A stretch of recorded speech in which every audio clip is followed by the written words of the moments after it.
My name is Naomi. I still vividly remember the day when my sister-in-law Isabella, with a look of shock on her face, stammered, "No way." After I told her that the house and the apartments wouldn't belong to my brother Ethan. It was a moment of pure disbelief on her part, and it marked the climax of a long brewing family drama. Let me take you back in time. I'm an interior designer, and I've always lived in this big family home with my parents. My parents, Mr. and Mrs. Thompson, are the kindest souls. Dad is a retired schoolteacher, always calm and patient, while Mom is a former nurse, full of warmth and care. They've worked hard all their lives, and they built this house and the apartment complex next door from the ground up. I have a younger brother, Ethan, who is 28 years old. A couple of years ago, he married Isabella, a woman who seemed like a perfect fit at first. She was charming, friendly, and always greeted us with a big smile. We used to go out for dinners together, and I really thought we were a happy family. One sunny Saturday afternoon, the doorbell rang incessantly. As I walked towards the door, it rang again. I opened the door to find Isabella standing there, her face red with anger. "Isabella, what's going on?" I asked, a bit worried. "I need to talk to you about this house," she said sternly. I was completely confused. "This house? What do you mean?" I replied. Without waiting for an invitation, she pushed past me and walked into the house. Ethan arrived shortly after, looking extremely uncomfortable. "Hey, sis," he said hesitantly. "What's all this about? And why is Isabella so mad?" I was just as bewildered as he was. Ethan then started to explain. He works as a fitness trainer, and his income isn't very high. Isabella, on the other hand, works part-time at a local boutique. Lately, she'd been talking about inheritance, specifically our family home. Our family owns a large piece of land, and we built an apartment complex there which we rent out. Isabella assumed that since Ethan is the eldest son, he would eventually inherit both the house and the apartments. Based on this assumption, she decided that they should move into the house right away. When Ethan tried to reason with her, saying, "We don't have kids yet, so there's no rush. And my sister lives here too," Isabella was unmoved. "Then I'll talk to your sister myself," she declared. And that's how she ended up demanding that I move out of my own home. I understand that married couples plan for their future, save money, and think about having children. But her sudden determination to take over our house was completely unreasonable. I suggested that we sit down and talk it through. Ethan has always been a bit indecisive, especially in difficult situations. That's why I initially thought he and Isabella were a great match, as she seemed so gentle and kind. But it was clear that she had him wrapped around her finger. When Isabella marched into the living room fuming, my parents and I were caught off guard. We exchanged nervous glances, not knowing what had triggered this outburst. I took a deep breath, made some coffee, and invited everyone to sit down. "Let's start from the beginning. What's so urgent about our home?" I asked. "We've decided to move in," Isabella announced. I clarified, "You mean you want to live with us?" She shook her head. "No, that would be awkward. But your family owns the apartment building next door, right?" "Yes," I answered, still puzzled. "So, you and your parents should move into one of those apartments. That way, Ethan and I can live here," she said firmly. My parents and I stared at her in disbelief. I looked at Ethan, hoping he'd defend us, but he just gave an awkward smile. Isabella continued, "If you move into your own apartment, you won't have to pay rent." It makes perfect sense. Technically, she was right, but I couldn't understand why we should move at all. She then went on to say, "This house is too big for just your parents. Cleaning and maintenance must be tiring, and those stairs are so steep. What if one of them fell and got hurt? Ethan, you agree, don't you?" Ethan mumbled, "Well, yeah," avoiding my gaze. I was shocked. Their plan was to kick us out under the pretense of helping my parents. My parents sat there in silence, clearly in shock. I pointed out that there were no available units in the apartment complex at the moment, so moving wasn't an option. Isabella casually suggested, "Then which lease is ending first? You can just not renew it and move in when it's empty." I was floored by her audacity.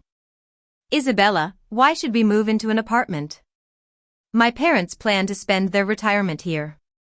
They're comfortable, and we don't think the house is too big," I explained calmly.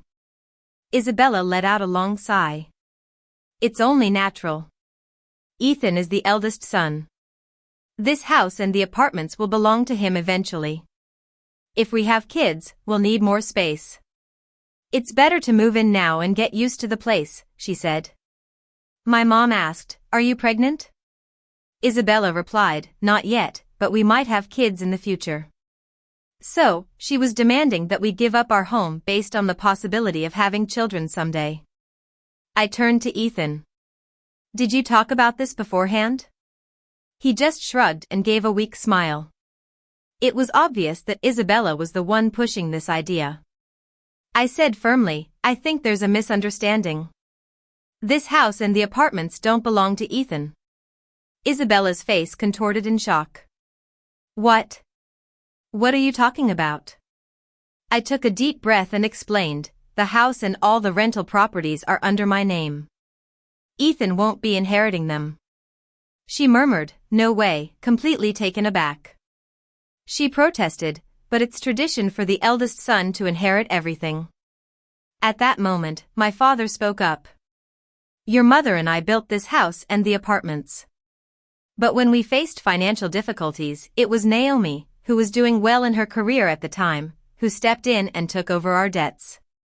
I added, "Not long ago, we finally paid off the debt from the apartment business. We were in the red for years, but now we're starting to make a small profit." But Isabella wasn't interested in the financial details. She was fixated on the fact that they weren't getting any part of the property. "I won't accept this," she shouted.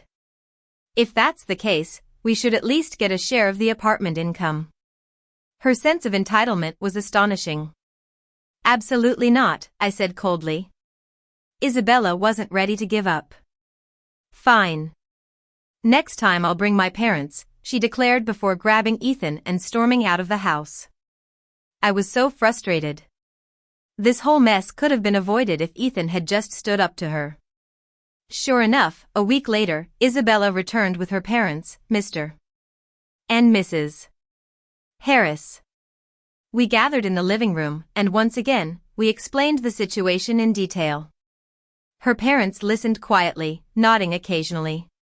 After we finished, Mr. Harris spoke. "This is unusual. But legally, once your parents pass, Ethan would be entitled to a portion of the estate, right? And yet, you're keeping everything for yourself. That doesn't seem fair," he said with a smug smile. Isabella shot me a triumphant look, as if they had me cornered. I wasn't worried. "You might be right about inheritance laws, but you're forgetting something. These apartments were drowning in debt. I have proof that I paid off that debt. Ethan, on the other hand, hasn't contributed a single cent." I pulled out my phone, opened the calculator app, and showed them the total debt I had paid, which was $350,000. The moment Isabella and her parents saw the number, their faces turned pale. That's impossible," Isabella stammered. "That much debt? It would be a huge financial burden." I narrowed my eyes. "Debt? What do you mean by our debt?" I asked sharply. Isabella mumbled, nothing," avoiding eye contact. I turned to Ethan. "What's going on?" Ethan looked just as confused. "I don't know anything about this," he admitted. I turned back to Isabella. "Tell me the truth. Why are you so desperate to move into this house?" Mr. Harris sighed heavily. "I suppose we can't hide it anymore. Isabella recently lost a large sum of money, about $200,000, in the stock market," he said, his voice full of regret. I exclaimed, "What?" Ethan looked equally stunned. Isabella, is that true? She crossed her arms defensively. I was told it was a great investment opportunity by someone at work. Ethan's face showed disbelief. Are you serious? That sounds like a scam. Isabella snapped back, shut up. If you earned more money, I wouldn't have had to do it. Ethan was taken aback. Excuse me? I stared at Isabella in complete disbelief. So, your plan was to take over our house and use the money you'd save on rent to pay off your debts? And what's wrong with that? We had no other choice, she shouted. I was appalled. Instead of being honest about their problems, she had tried to manipulate her way into our home. I said firmly, there's nothing more to discuss. Get out. Isabella pleaded, wait, please. We're really in trouble. Just help us this once. I scoffed. Help you? I took on my parents' debt and worked hard to pay it off. You expect a free ride and don't want to work full-time because it's convenient for you. Isabella flinched. I then turned to Ethan. Start standing up for yourself. This is why she walks all over you. Ethan lowered his head, ashamed. I told them, at the end of the day, your debt is your responsibility. Figure it out somewhere else. Now leave. Isabella, her parents, and Ethan had no choice but to leave. A few days later, I received a call from Mr. Harris. He apologized profusely and said they had decided not to bail Isabella and Ethan out. No matter how much she begged, they were done helping her. Ethan was completely blindsided by his wife's actions. He wasn't divorcing her, but I hoped this would be a wake-up call for him to take control of his life. I know that one day, they might come asking for help again.